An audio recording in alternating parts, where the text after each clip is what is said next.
दोस्तों आज मैं एक्सप्लेन करने वाला हूँ ऑर्फन मूवी की प्रीक्वल को जो कि हाल ही में रिलीज़ हुआ है। और मैंने ऑर्फन मूवी को काफ़ी अच्छे से डिटेल में ऑलरेडी एक्सप्लेन कर दिया था। तो अगर आपने बाई चांस मिस कर दिया है तो इस मास्टरपीस मूवी को ज़रूर देख लेना। उसका लिंक आपको नीचे डिस्क्रिप्शन में मिल जाएगा, क्योंकि अगर आपने वो नहीं देखा तो आपको चीज़ें समझ में नहीं आने वाली है। खैर, इस मूवी का टाइटल जो पहले होना था वो था एस्टर, लेकिन इसको चेंज करके ऑर्फन फर्स्ट किल रखा गया है, जो कि एक साइकोलॉजिकल हॉरर मूवी है। उम्मीद करता हूँ कि आपको ये वाला पार्ट भी बहुत पसंद आएगा। तो चलिए अब बिना किसी देरी के चलते सीधा वीडियो की तरफ।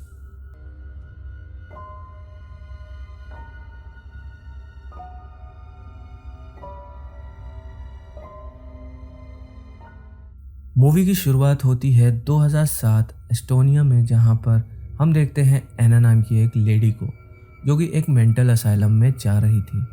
एना का इस असाइलम में पहला दिन था और वो यहाँ पर as a art therapist join हुई थी, जो कि यहाँ के पेशेंट्स को आर्ट की हेल्प से ठीक करने का काम करने वाली थी। असाइलम इंचार्ज एना को अपने साथ असाइलम दिखाने ले जाता है और उसे काम भी समझाने लगता है। वो बोलता है यहाँ पर ज़्यादातर पेशेंट शांत है, लेकिन कुछ काफ़ी एग्रेसिव, तो उनका खास ध्यान उनको रखना पड़ता है। अब तभी एक स्टाफ मेंबर इंचार्ज के पास आता है और बताता है कि लीना नाम की पेशेंट गायब है। और लीना कौन है हम सब जानते हैं। तभी इंचार्ज लीना के गायब होने की बात सुनकर परेशान हो जाता है और एना को बताता है कि लीना यहीं की एक पेशेंट है जो कि एक बहुत ही ज़्यादा डेंजरस है। वो आगे बताता है कि लीना के लिए ही एना को यहाँ पर बुलाया गया है। अब इंचार्ज उसे एक सेफ रूम में छोड़कर लीना को ढूंढने चला जाता है। एना को इस रूम के अंदर एक छोटी सी बच्ची मिलती है। ये छोटी बच्ची इस रूम में अकेली बैठी हुई थी, जिस पर एना पूछती है कि क्या उसके पेरेंट्स यहाँ पर काम करते हैं, जिसको सुनकर वो बच्ची बोलती है कि उसे ऐसा क्यों लगता है। और यही छोटी सी बच्ची लीना है। और ये बच्ची नहीं बल्कि एक 30+ की लेडी है। और जिन लोगों ने मेरे फर्स्ट पार्ट की एक्सप्लेनेशन को देखा होगा उनको पता होगा कि ये कितनी खतरनाक है। खैर, अब लीना एना पर अटैक करने के मूड में आ जाती है और अब तक इंचार्ज और बाकी स्टाफ भी वहाँ पर आ जाता है और उसको पकड़कर उसके रूम में ले जाया जाता है।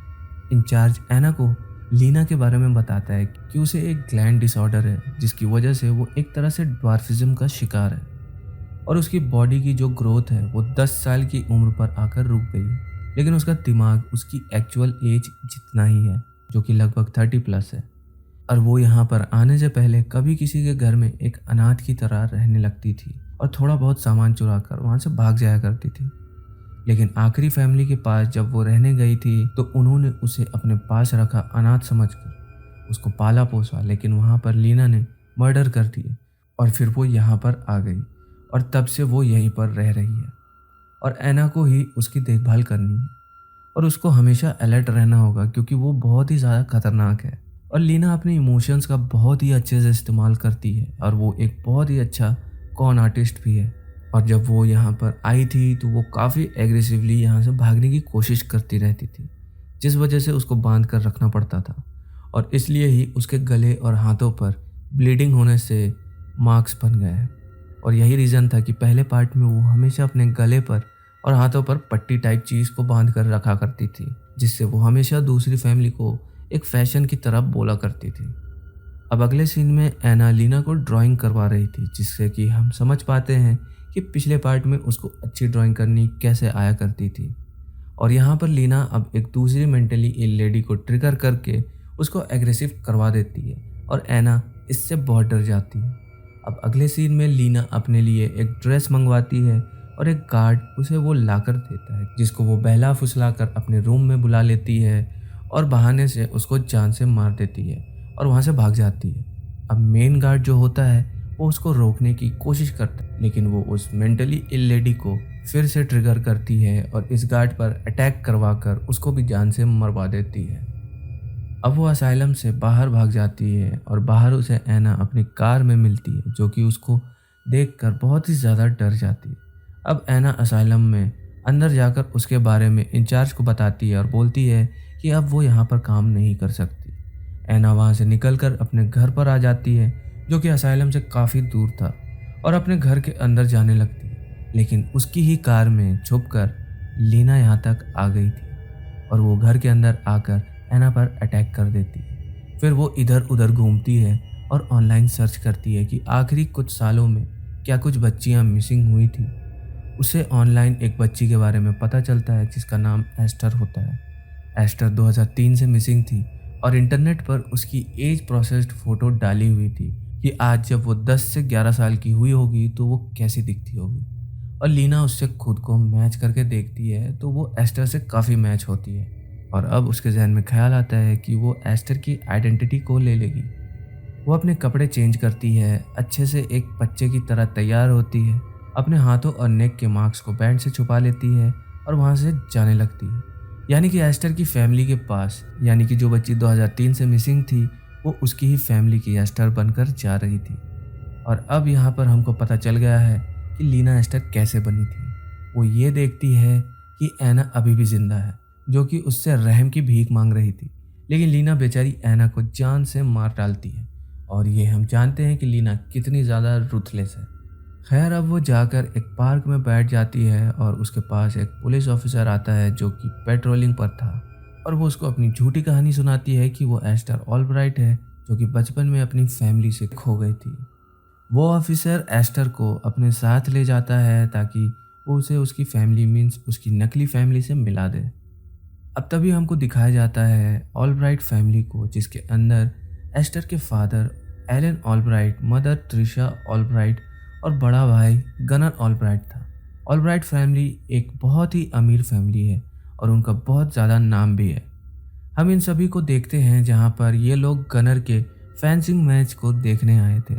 हम देख पाते हैं कि एलन अभी भी अपनी खोई हुई बेटी एस्टर के गम में रहता है और उसको उम्मीद है कि किसी दिन उसकी बेटी वापस लौटकर ज़रूर आएगी। त्रिशा यहाँ पर एलन को लेकर काफ़ी परेशान भी रहा करती थी और उसको समझाती भी है कि वो एस्टर को बहुत मिस करती है, लेकिन अब वो कभी वापस नहीं आएगी और वो उम्मीद छोड़ दे।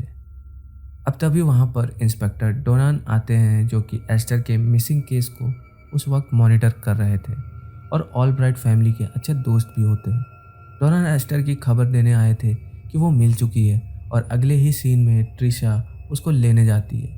वहाँ पर ऑफिसर उसको बताती है जो कहानी एस्टर ने बताई थी कि किसी लेडी ने उसको किडनैप कर लिया था और उसको रशिया ले गई थी, जहाँ से एस्टर अब भाग आई है। और इतना ही बस उसने बताया है और आगे धीरे धीरे वो सब चीज़ें बता देगी टाइम के साथ में, क्योंकि उसको ठीक होने के लिए अपने फैमिली के साथ टाइम बिताना ज़रूरी है। जिस पर त्रिशा ये बोलती है कि उनके पास एक चाइल्ड साइकोलॉजिस्ट है जिनसे वो बात कर लेगी।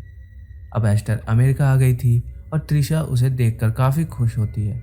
वो उसके साथ वापस घर जाने लगती है और रास्ते पर लीना एस्टर होने का पूरा नाटक करती है और त्रिशा से वो बात करती है जो एस्टर को पता थी, लेकिन गलती से लीना वो चीज़ें बोल रही थी जो कि उसको बोलना नहीं चाहिए था। यहाँ पर त्रिशा को ये लगने लगता है कि एस्टर इतने दिन अपनी फैमिली से दूर रही थी तो शायद से वो किसी ट्रॉमा में होगी और चीज़ें भूल गई होगी। अब ऑब्वियस सी बात है कि वो एस्टर होने का नाटक कर रही है तो उसको सारी चीज़ें पता नहीं हो सकती थी। खैर अब वो दोनों ही एलन और गनर से मिलते हैं, जहाँ पर एलन तो बहुत ही ज़्यादा खुश और इमोशनल हो जाता है अपनी बेटी को वापस पाकर, लेकिन गनर यानी कि उसका भाई थोड़ा सा अजीब बिहेव करता है, जिस पर ट्रिशा उसको समझाती है। वो लोग घर आ जाते हैं और ट्रिशा एस्टर से बोलती है कि वो अगले ही दिन डॉक्टर सेगर से मिलने जाएंगे जो कि एक चाइल्ड साइकोलॉजिस्ट है और फिलहाल वो आराम करे। इस घर में आकर एस्टर यानी कि लीना को बहुत ही अच्छा लग रहा था, क्योंकि ये घर बहुत ही अमीर फैमिली का था और उसका प्लान भी यहाँ पर चोरी करके भागने का था। उसका यही काम था कि वो दूसरी बच्चियों की आइडेंटिटी को ले लिया करती थी और वहाँ से फिर चोरी करके भाग जाया करती या फिर सबको मार दिया करती। खैर अब अगले दिन वो और ट्रिशा डॉक्टर सैगर के पास में जाती है, जहाँ पर डॉक्टर एस्टर से थोड़ी बहुत बात करती है और वो उनके पैरट के साथ खेलने लगती है बातों को अवॉइड करने के लिए। और यही उसका बिहेवियर है जो कि हम पहले पार्ट में देख चुके हैं। अब उसे बाहर भेजकर डॉक्टर सैगर ट्रिशा से बात करने लगती है और पूछती है कि क्या उसे एस्टर थोड़ी बदली हुई लग रही है। इस पर वो हाँ करती है और डॉक्टर बोलती है कि उसका एक एक्सेंट बन गया है जो कि काफ़ी परफेक्ट है, लेकिन ऐसा होना नहीं चाहिए क्योंकि उस एज में चीज़ें डेवलप हो रही होती है। तो एस्टर का इतने अच्छे से किसी एक्सेंट को बोलना नामुमकिन था। और साथ ही साथ उसने इस पैरट को सिडनी नाम से बुलाया था। और यह सिडनी है ही नहीं, वो तो एक मकाओ था। बेसिकली उनको एस्टर की बातें किसी एक्ट की तरह लग रही थी। एस्टर ये सारी बातें छुप कर सुन रही थी और ये सिडनी वाली गलती उससे इसलिए हुई क्योंकि आखिरी नाइट त्रिशा ने उसे सिडनी के बारे में बताया था, तो उसने नाटक करने के लिए इस बर्ड को सिडनी बोल दिया था क्योंकि उसे पता ही नहीं था कि इस बर्ड का नाम है क्या। अब वो उन दोनों की बातों को डिस्टर्ब कर देती है और वहाँ से ट्रिशा के साथ में वापस चली जाती है। और डॉक्टर सेगर के मन में अब शक आ गया था। घर जाते हुए एस्टर देखती है कि इंस्पेक्टर डोनर उस पर नज़र रख रहे थे और उसकी पिक्चर को भी क्लिक कर रहे थे, जिससे वो और परेशान हो जाती है। घर आने पर वो एलन के साथ में टाइम स्पेंड करती है और उसकी पेंटिंग स्टूडियो में उसकी पेंटिंग बनाती है एज इफ़ वो एक ग्रोन अप लेडी है। तो वो काफ़ी अच्छी पेंटिंग बनाया करती थी और हम जानते हैं कि उसने पेंटिंग बनाना कहाँ पर सीखा था और एलन इससे शॉक होकर उसको काफ़ी टैलेंटेड मानने लगा है और त्रिशा अब उस पर थोड़ी बहुत नज़र रखने लगती है। खैर अब अगले सीन में वो अपने रूम में तैयार हो रही थी कि तभी वहाँ पर त्रिशा जाती है जो कि उसकी पर्सनल डायरी पढ़ने लगती है, जो कि लीना हमेशा अपने साथ रखा करती थी और वो त्रिशा को रोक देती है। उसके जाने के बाद में वो एस्टर के बचपन की एक डायरी देखती है और उसे पढ़कर और अच्छे से रियल एस्टर की आदतों और उसके तरीकों को ऑब्जर्व करने लगती है। फिर उसके बाद में सभी लोग लंच कर रहे होते हैं और एलन एस्टर की पेंटिंग टैलेंट की तारीफ़ करने लगता है। जब वो 20 साल का हुआ था उसने तब इतनी अच्छी पेंटिंग बनानी सीखी थी। अब तभी वहाँ पर डॉनन आ जाते हैं और एस्टर पानी लेने के बहाने से अंदर चली जाती है। डॉनन फैमिली से बात करता है कि वो अभी भी थोड़ा बहुत चीज़ों को मॉनिटर कर रहे हैं कि एस्टर सेफ है या फिर नहीं, और उनकी डॉक्टर सेगर से भी बात हुई है जिन्होंने नेक्स्ट डे ग्रुप डिस्कशन के लिए फैमिली को बुलाया है। और एस्टर छुप कर ये सब बातें सुन रही थी और वहाँ आकर ये बोलती है कि कल त्रिशा का कुछ काम है, जिस पर डॉनन बोलते हैं कि वो एक दिन बाद डॉक्टर सेगर के पास जा सकते हैं।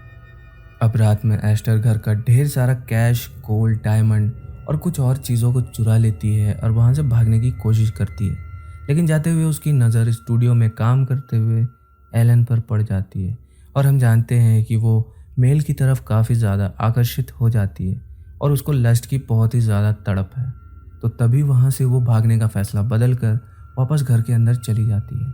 उसके बाद में हमको दिखाया जाता है त्रिशा को, जो कि अपनी एक हाई क्लास पार्टी के लिए तैयार हो रही थी और एलन भी उसके साथ जाने के लिए रेडी हो जाता है, जिससे वो बहुत खुश होती है क्योंकि पहले एस्टर के खोने के बाद से एलन पूरी तरह से बदल गया था और त्रिशा से दूर हो गया था, लेकिन अब वो वापस ठीक हो गया है और काफ़ी हैप्पी रहने लगा है। वो दोनों इंटीमेट भी होने लगते हैं और एस्टर छुप कर ये सब देख लेती है, जो कि बिल्कुल फर्स्ट पार्ट जैसा है, और वो गुस्से में त्रिशा की बहुत महंगी ड्रेस फाड़ देती है और उन दोनों को डिस्टर्ब करके भाग जाती है। अब अपनी फटी हुई ड्रेस से त्रिशा बहुत परेशान हो जाती है, लेकिन एलन उसको लाइट अप करता है।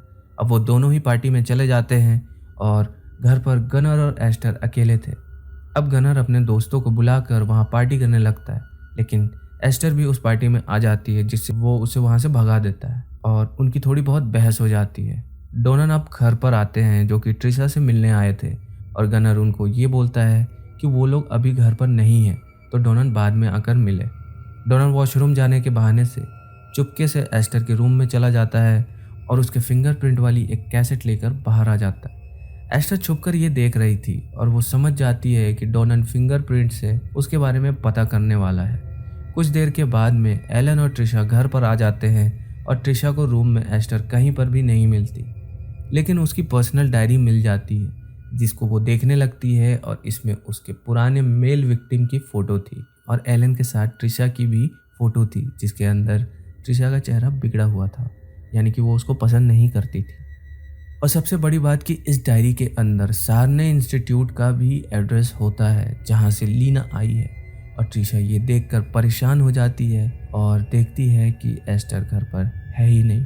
अब हम डॉनन को देखते हैं जो कि उसके घर पर एस्टर के पुराने फिंगरप्रिंट से लीना के फिंगरप्रिंट को मैच करके देखता है, लेकिन वो मैच नहीं होते, जो कि काफ़ी ऑब्वियस था और वो समझ जाता है कि ये कोई और है। और तभी वहाँ पर एस्टर आकर उसको स्टैब करने लगती है। वो बोलती है कि ट्रिशा को अभी तक शक नहीं हुआ है, जिस पर वो कहता है कि उसको भी शक हो चुका है और तभी त्रिशा वहाँ पर आती है और शॉकिंगली वो डॉनन को ही शूट करके जान से मार देती है। जी हाँ, और अब एक शॉकिंग बात हमारे सामने आती है। अब त्रिशा एस्टर यानी कि लीना से बोलती है कि वो जानती है कि वो एक बड़ी लेडी है और एक वांटेड क्रिमिनल है, और ना ही वो एस्टर है। वो आगे ये भी कहती है कि वो यहाँ पर चोरी करके भाग सकती थी, लेकिन नहीं भागी, मतलब कि वो कुछ बड़ा प्लान कर रही है। लीना कहती है कि अगर वो उसको छोड़ देगी तो वो वापस चली जाएगी और कभी लौट कर नहीं आएगी, जिस पर त्रिशा बोलती है कि वो उसको जाने नहीं देना चाहती क्योंकि वो दोबारा एस्टर को गायब नहीं कर सकती। और यहाँ पर हमको एक और असली राज खोलता हुआ दिखता है, जो कि ये है। तो बचपन में हुआ यूँ था कि गनर अपनी बहन एस्टर के साथ काफ़ी रूड था और एक दिन लड़ाई में उसने अपनी छोटी बहन एस्टर को जान से मार दिया था। जी हाँ, असली एस्टर मारी जा चुकी है और आगे बताती है कि वो अपनी बेटी से बहुत प्यार करती थी, लेकिन वो अपने बेटे को जेल नहीं भेज सकती थी, इसलिए उसने एस्टर के गायब होने की ये पूरी कहानी बनाई।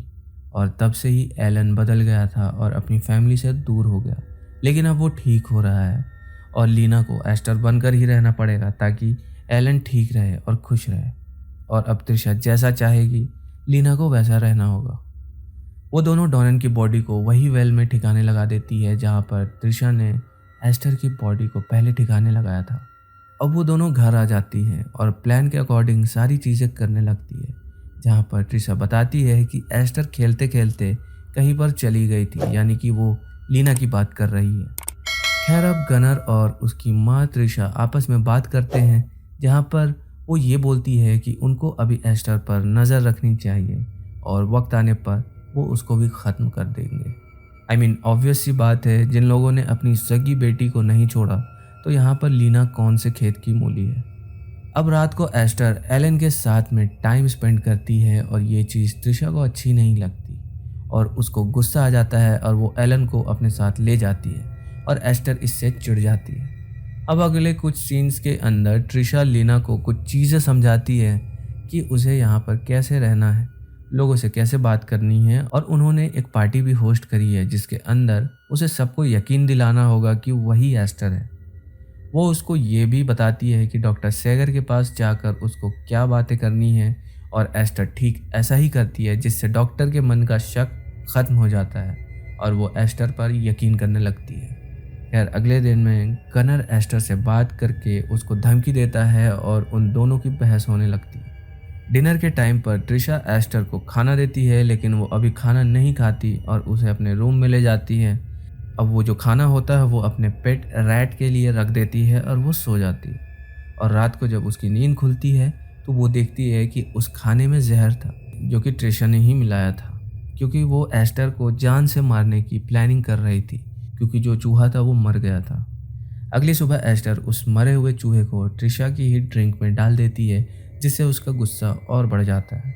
अब उसके बाद में एलन अपनी पेंटिंग एग्जीबिशन के लिए दूसरे टाउन में जाने लगता है और एस्टर उसके साथ जाने की जिद करने लगती है, क्योंकि वो जानती थी कि अकेले में त्रिशा और गनर उसे जान से मार देंगे। और वो जिद करती है साथ चलने की, लेकिन त्रिशा उसको रोक देती है और एलन अकेले ही दूसरे टाउन के लिए निकल जाता है। अब स्टेशन पर एस्टर कोशिश करती है कि वो गनर और त्रिशा को मार देगी, लेकिन वो लोग बच जाते हैं और तभी वो वहाँ से डरकर भाग जाती है त्रिशा की कार को लेकर। लेकिन वो कार से पहले कहीं भी जा पाती, इससे पहले पुलिस ही उसको पकड़ लेती है और वापस उसे उसके घर पर छोड़ देती है, जहाँ पर त्रिशा पुलिस ऑफिसर से बोलती है कि एस्टर अक्सर ऐसी चीज़ें करती रहती है और खुद को चोट पहुँचाने का भी काम करती है। और ये बात उसने इसलिए बोली ताकि एस्टर के मर्डर को वो लोग सेल्फ इंजरी या फिर सुसाइड साबित कर देंगे। अब घर पर गनर और वो एस्टर को जान से मारने की तैयारी करते हैं, लेकिन तभी एलन का कॉल आ जाता है कि वो वापस आने वाला है, क्योंकि उसको एस्टर की टेंशन हो गई है। उन दोनों के पास अब कुछ ही वक्त था और उन दोनों को जल्दी से जल्दी कुछ करना था। गनर एस्टर पर अटैक करता है, जिससे कि वो स्टेयर्स से नीचे गिर जाती है, लेकिन वो बच जाती है और छुप जाती है। अब गनर उसको ढूंढने जाता है और वो उसके ही बो एंड एरो से उसको शूट करके जान से मार डालती है। त्रिशा वहाँ पर आती है, जो कि गनर की डेथ से बहुत ही दुखी थी, और वो गुस्से से पागल हो जाती है और एस्टर को मारने उसके पीछे भागने लगती है, क्योंकि बेटी को तो उसने पहले ही खो दिया था। अब उसने बेटे को भी खो दिया। उन दोनों की ही हाथापाई होने लगती है, जिससे उन्हें काफ़ी चोट आ जाती है और इस लड़ाई में गैस स्टोव भी चालू हो जाता है। अब गैस स्टोव से गैस लीक होने लगती है और उन दोनों का भी ध्यान इस पर नहीं था। अब त्रिशा उस पर अटैक करके उसके रूम में आती है और उसको मारने की कोशिश करती है, लेकिन एस्टर खुद को बचाती रहती है। और अब तक गैस स्टोव में आग लगने की वजह से पूरे घर में आग फैल गई थी।